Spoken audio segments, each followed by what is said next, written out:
if you want a camera for video, there probably is something much better just round the corner. So yes, as I was saying last time, there is something just round the corner. It's the Sony a7S II. Definitely something worth getting your mates in a headlock for.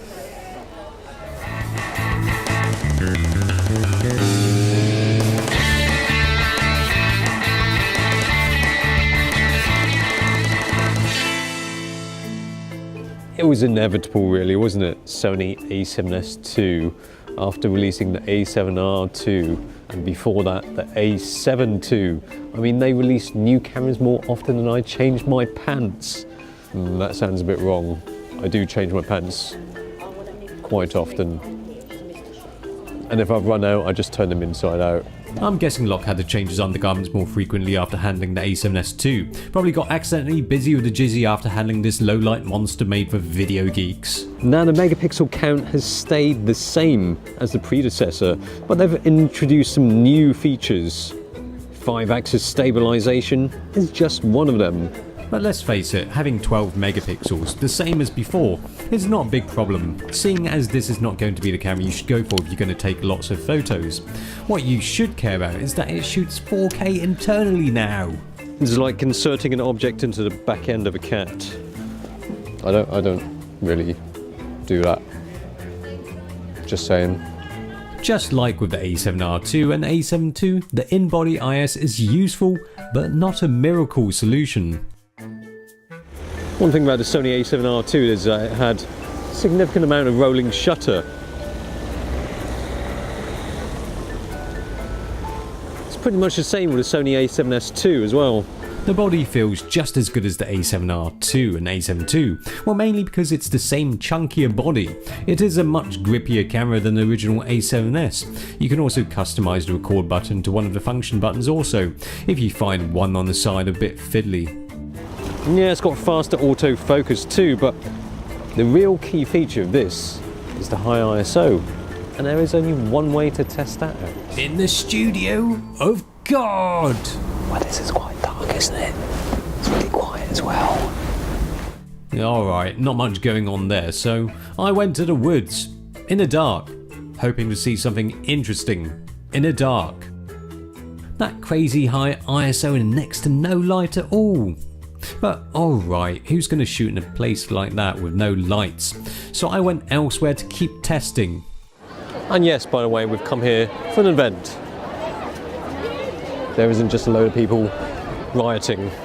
This is packed with the video features that video geeks will love. You've got S-Log 3 with this now. That's a new feature. There are a couple of new picture profiles, 8 and 9, and S-Log 3 which gives you a huge dynamic range so you can pull out loads of details from the shadows. Right, now time to find a spot to see the fireworks where it won't be so crowded. Yeah, I was hoping for a bit more space than this. It's like being in Hong Kong again. And I'm inadvertently taking video of the kids behind.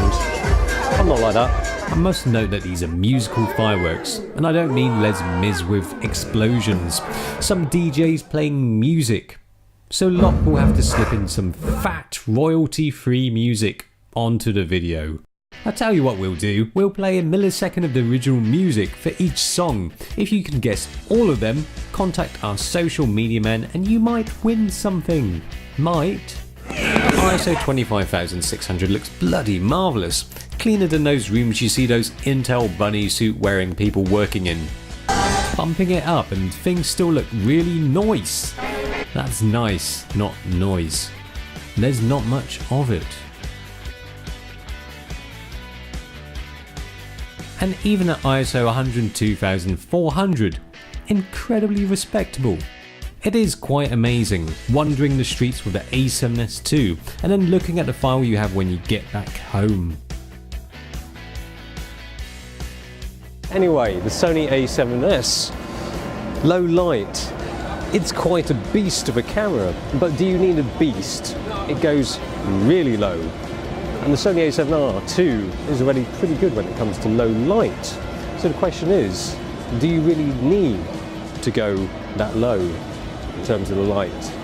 When we look at the A7R2's 4K footage, it's pretty decent at ISO 6400, although it gets pretty bad at ISO 12800 and above. In Super 35 mode, things are better. Good at ISO 12800, just about okay at ISO 25600. With the A7S2, the ISO 51200 puts it in the same kind of cleanness as the A7R2 at ISO 6400 in standard 4K mode, and betters the Super 35 ISO 25600. Naturally, the A7S2 goes much higher, so much so that I got bored of the ISO test and fell asleep. You'd have to ask yourself whether you really need to use ISOs that high. But having said that, when you use crazy high ISOs like that, it really does reveal a lot of details that you don't really see when you're actually there. Like... Oh my... I can't believe my eyes. Can you see those slightly magenta corners? Shocking.